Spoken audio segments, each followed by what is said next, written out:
Welcome back everyone. We couldn't come to Edinburgh without going to the Edinburgh Dungeon.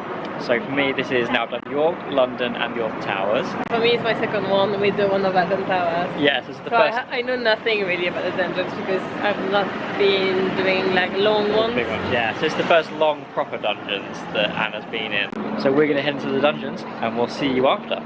If we make it out alive.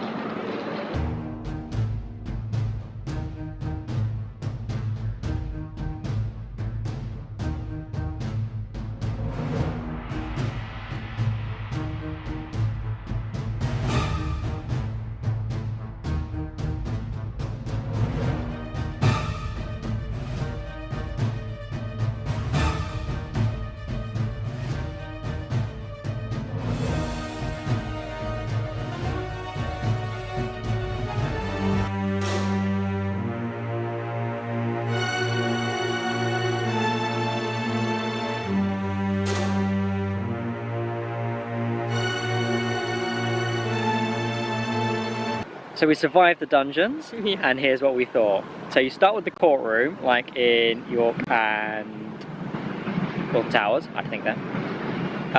Which, I think we have mixed feelings on it. I like that it ties very neatly into the room that comes after it. It doesn't feel standalone. They bring out the thing of a witch, and it ties you through. That was good. Yeah. And it was really nice because actually at the very start there's a jump scare. Oh, with the guy coming in, yes, yeah. before you even go in, before you go to the room. They noticed like one woman like being quite scared easily, and they targeted her the whole time through the whole three first rooms. Yeah, she was very much the victim. She was accused of being a witch, and it kept going. Yeah. Yeah. And quite like interestingly in the witch judgment room as well, but which I don't think we should say about that. But then there was something about the name. They knew the name in advance of the person who targeted. They clearly do a lot of communication, so they ask her as soon as you walk in, it's like, what's your name? They do that a lot, they ask what your name is. And they really utilise it. They haven't never seen it utilised before like that, where 2 rooms in, that then comes up, not with somebody saying it, but like an actual written thing of like, oh look, a confession thing. I won't go too much into it, but they really use it. He's spoiler man. Yeah. For me, the courtroom, I liked it better at London Towers because I just found it more impressive, more interesting. Also, that in that one it did seem like they didn't want to spend too much time in there, while in the other one there were more like jokes and stuff and all that. I think what I find strange is the courtroom in here, York and London Towers is very different to one in London. I've been to London for a couple of years now, so maybe they've changed it. They do this whole hang them high and boo them as they go into the dock. It's really immersive for everyone, like straight away in the first room. Obviously at London it's near the end, and it doesn't feel as in depth on it. Maybe they've changed that in the last couple of years and made it like these ones, but it wasn't the last time I went there. So I think actually maybe the weakest courtroom for me is London. Okay. But yeah, we'll see when we go. Maybe they've updated it. Maybe they brought it in line with these, and it's now like these ones. It's different to these ones. And then after it's the witch. Yeah, so the witch, I think the special effects there were the most impressive here. Yeah, it was a good room. It's really unique.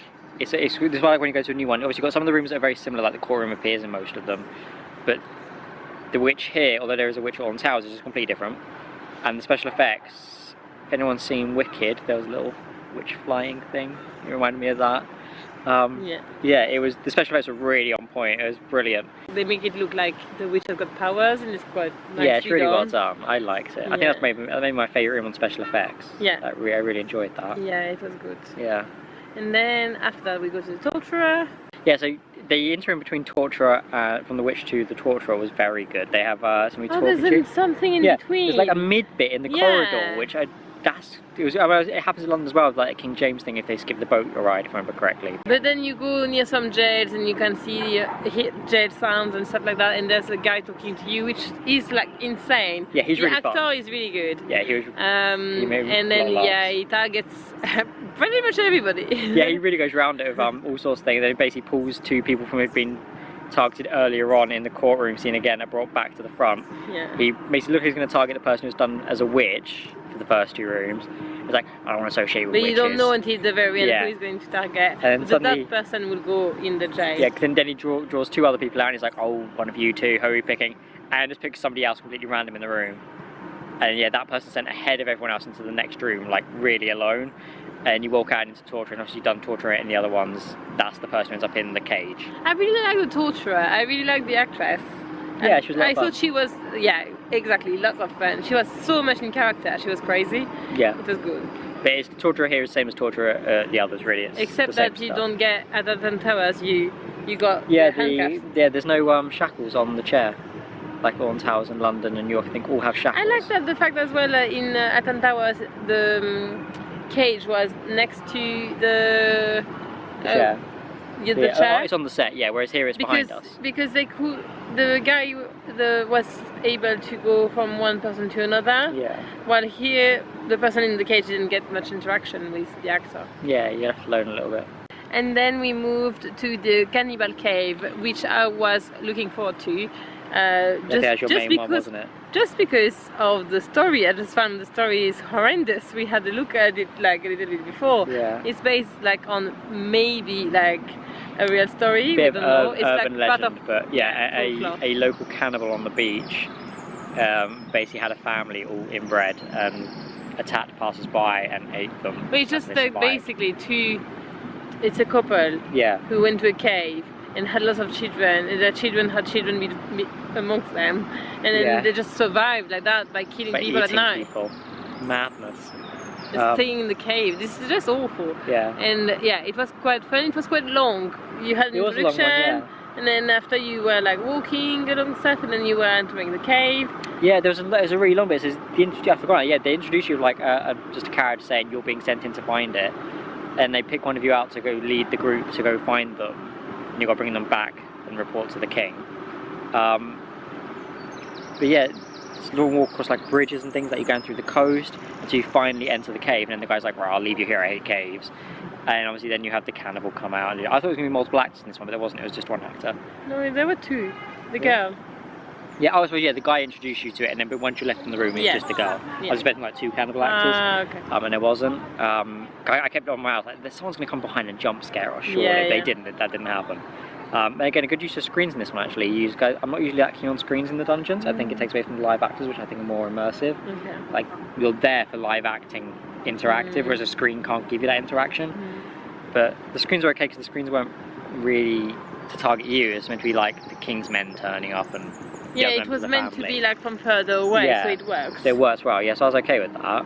The Anatomy Theatre with Knox, which we thought it was quite the weakest, maybe, weaker than before, because it's very close to the Anatomy Theatre elsewhere, and there's not so much anything about Knox, really. Yeah, see, for me, on real life history, Knox and Burk and Hare were the two I was most looking forward to, because like, it's such a crazy bit of history of like the murderers then selling the bodies to a doctor.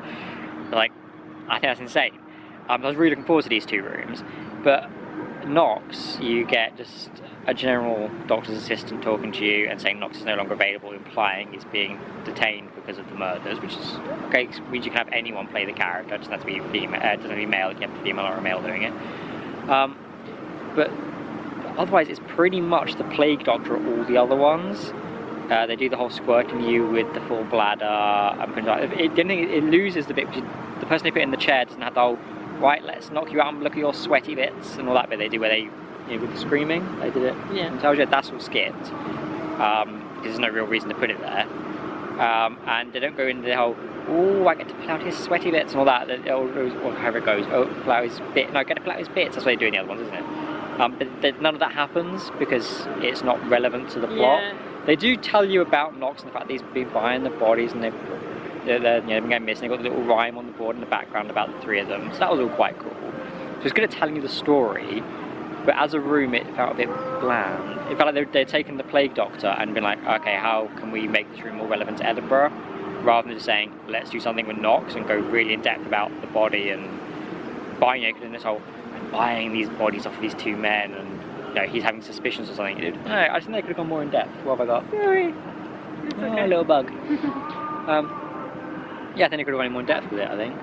They could have made it more Knox. It didn't feel very Knox. I feel that they just put the name on there, like for a label, like to tie it to a story that was more local, but then otherwise they didn't make it anything special. Yeah, because then you go into Burk and Hare in a graveyard, and I think it's the same about that really, because you're in the graveyard, which I don't think was ever part of their murders. They always took them back to their house and killed them in their house, as far as I'm aware. And the idea is that the police are after them and you're hiding in the dark, and it's effectively the Sweeney Todd Dick Turpin room from the other ones where you're in the chair and you've got the speakers. We know Dick Turpin from On Towers. When you're in the tavern, you sit there. That room, that's true. It's the same special effects, but you're sitting on gravestones. But again, I expected more from it. I get the special effects still quite cool. Basically, they just named them, I think. Yeah, but it did feel very much it didn't feel enough Burk and Hare for me. I think I could have done more. It'd be nice to have been put in, oh, you're our guests in our room, and actually had 2 actors, or at least one of the Williams there, William Hare or William Burke. Yeah, they could have put you in the actual, like, the house, and then had it, you had William Burke, and he was like, well, wait till Hare's here, he'll see to you, and have the actor walk out, to then have the room go dark, to then have Hare be the person on the speakers walking around. You could have had all the special effects the same, and had the whole chair falling back like they do in all the other ones. Yeah. But just had it that it isn't in the graveyard, have one actor playing, say, Burke, and the voice audio being Hare. Yeah, that's true. And that would have felt more immersive to what happened in real life with the two. Yeah, that's I don't know. I just feel like the graveyard felt kind of out of place. In these 2 rooms, it was like female actress. Yeah, so I was thinking, it's good they do it because that means they can hire a male or a female. But in London, with Mrs. Lovett's Pie Shop, that has to be a woman. Because it has to be Mrs. Lovett. Yeah. So there's no reason you can't do a room where it has to be a man. So yeah, that's my opinion. Still good, the special effects are still fun. I think the chair drop almost felt bigger than it does at the other ones. I felt the chair went back quite way, didn't it? Yeah. Yeah, it even caught me by surprise how far I knew it was going to happen, but it took me by surprise. I didn't know it was going to happen. I didn't really realise. I didn't think of it, and then I was like, So yeah, it did catch me by surprise. I still enjoyed it. I just think it could have been more. It could have been done differently. I think also with the Burk and Hare section being in the gravestones, it makes more sense in London, and I think that's why I like the London version with Sweeney Todd more. Yeah. Because obviously you're meant to be in a barber shop, he's walking around you, and Sweeney Todd's giving you a haircut, so when they do the bit at the back of the neck, he's cutting your hair. Okay. I really like that.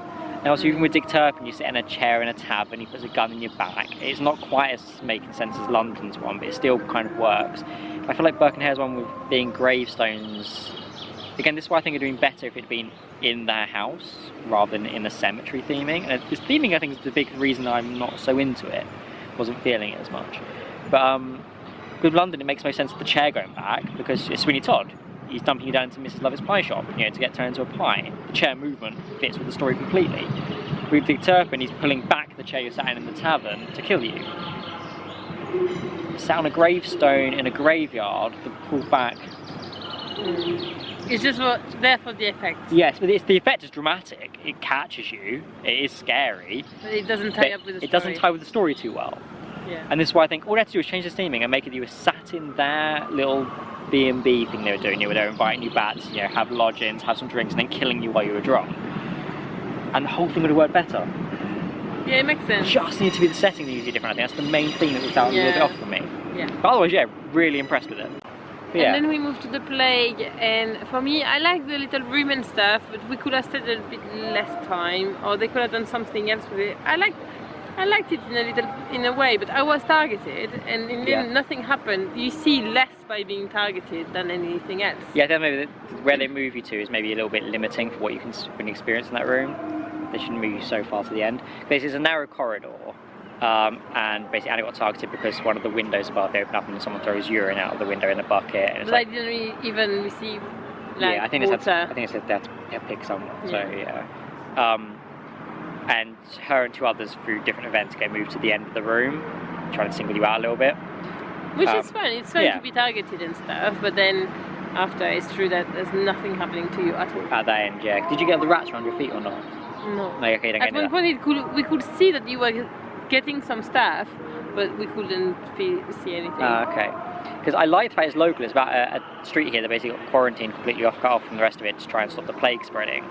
So the actual localness of the story is really interesting. And you've not got the plague doctor, you've got the foul cleanser, is that what they're called? Foul cleanser, that? The person who's meant to be cleaning up the street. So the floor is actually soft, which I thought was good because I think that was to represent like all the sewage had been thrown in the streets from the windows. It's meant to represent the fact that it wasn't hard floor anymore, you were walking on all of the crap. That I liked. And I think the Plague Doctor turning up as like a screen, I think this is where screens don't work as well. Because he's just a screen above and he's talking to you and you hear the audio and you hear him walking around, but it doesn't feel as scary because it's a screen. I think if they had an actual person come out in a Plague Doctor's outfit, those things are creepy. I think that'd be a bit more scary. Yeah. I get they can't hire that many actors and they have to take me to a room, but yeah, especially also quite limited space now. It has quite a narrow corridor, which again to represent the narrowness of the streets back in that time period, which I like that. It does make you feel the crampedness of the period. But yeah, so I like the fact it's a very unique Plague Doctor. It's not the same as the other Plague Doctor. I would have liked it more if the Plague Doctor scenario entirely was removed from the dungeons. But obviously Knox's theatre is basically just to rehash the Plague Doctor, so you still get that experience. I think if that didn't exist and this was just an entire replacement for the Plague, I'd be more happy with it. So yeah, I really liked that it was a local Plague story. And that's the main thing. Again, with all local ones like York and everything, it's nice when the story is not just a generic, oh, plague happened, but it was actually a specific street in Edinburgh. And I quite like that it ties into an actual event that really happened. That street still exists, you can get tours around it. Almost all of the rooms got tied to something that happened locally. Yeah, and that's good. That's really good. Because London's the same. London's all local, either real or myth. And then after we moved on to the Green Lady, which is a ghost, which was nice. It was less long than the one in Alton Towers. I like the one in Alton Towers. So the Alton Towers one's based around the witch at the end, and it's using the same special effects as that, and uses the same special effects as one of the ones in London. The second part of Jack the Ripper, I think it is, the year of the anniversary of Jack the Ripper or something. There's a room in there which uses similar special effects. You've not seen that yet, but when we go, you'll see what I'm on about. Again, it's a good rehash of the special effects because there's only so much you can do with these places. It was nice. It's a small room, so for what they've done, like for the space that they had, they've done a good one. It was nice. It was fun. Yeah, it was. Yeah, and that uses two actors and they switch in and out. It tells you a lot about the story as well, which is nice. So yeah, I think the use of strobe lighting is really good in it. It works really well with the whole switching actors around. It's the way the actors move silently, so you don't know where they are. Because a good jump scare. Like he was in front of me, I think twice in that one. I'm sure he stopped in the ghost one. He stopped me in front of me like twice. Yeah, we were really like at the edge. Yeah, so it's really good. So yeah, we're in a good place. And obviously the way things move around the room to look like a ghost is haunting it. I like it. I think it's really fun. I enjoy that one. Yeah, so it ends with the drop ride like at London. Oh my god, I got like that. Yeah, we got some photos. Yeah. It's a scary drop ride really. It's only short. I think the London one again has the noose at the top, which I think is really atmospheric. Because you start on top on that one, you drop down. Was this one? It raises you up. Yeah, but like this one, it raises you slowly. Yeah, and it's nice because you never know when you're going to be at the top, when you're going to drop. You don't know. You just don't know. Yeah, do that little the drum beat they do for executions, that do thing that I can't do it. But as you're going up, and they raise you up slowly, which really builds the tension. And when you're at the top, they like read you like what you're accused of. Like they talk about your crimes. There's someone talking about your execution. And you don't know when this is going to stop to then actually let it drop, which is what you were saying then. Yeah. So like they proper read it out to you, and yeah, it's quite creepy. Because you sit there, it's like, and it just goes. And yeah, you're how are you looking? How are you looking? What was your? Yeah. No, I'm not like that. Like. You just go drop. And you look at, I'm looking directly at the camera, which is a bit weird. I don't know where the camera's going to be. I just happen to be looking at it. Like this. Yeah. But yeah, that's not even the end of it. That's not how it finishes. Because when you come off the drop ride, there's like a mini mirror maze before you get to the shop. Yeah. And that's cool. Yeah, it's nice. I thought it was going to be like in the London Dungeons where the mirror maze doesn't have an exit until they decide to let you through. I was really. I didn't know where people were at the very start, because after, when you know where people are and where they're moving, you know who to follow. Yeah. So then it's a bit cramped. Yeah, because but then at the very start there were a couple in front of us, but they appeared 3 times, and I didn't know which reflection was a real one. It was fun. There was a bit where I walked around the corner. You went to the right and I went to the left, and I was like, oh, more mirrors. Like I don't know where Anna is anymore. And I come around another corner and you were in front of me. And I was like, oh, so this is like a circle of mirrors then. This bit. Because we went right and left, and it was both against the same place. Yeah, that was the Edinburgh Dungeons. I liked it. Yeah, it was and also fun. that's your first big dungeons as well. Yeah, it was lots of fun. Yeah. But I'm really impressed by Adam Tower Dungeon even more then, because like for a small dungeon it was like really fun. Yeah, they don't But skimp out on it. Edinburgh one were really cool. Yeah. I like the fact that a lot of stuff here is really local, like it's either local legends or local history. They do a lot with it. I felt I had I had fun all the time, but especially at the start, like in the second part. For me, there's the first part and the second part. The last rooms are a bit less. Yeah, I think it starts stronger. Nice. Yeah. Yeah. Yeah. I think when I say local as well, I mean, like York just Vikings. Vikings is quite broad. You know, yes, the Vikings invaded York, and that was quite cool. Whereas the ones here are like named people, like the Green Lady, Burk and Hare, Knox. They're named. The witch even has a name, like a real trial. They're all based on a single event with a single real life or real fictional named person. I think I like that level of in-depth. It's very personal. That's the word. It's very personal. Yeah, I thoroughly enjoyed it, and I think I'm also looking forward to going to the other ones. We've got to do Blackpool with us. We've got to go back to London and do London. Mm-hmm. Love London. Yeah. So, thank you for joining us today. We'll see you for the next vlog. Enjoy the dungeon if you go there. Bye, guys.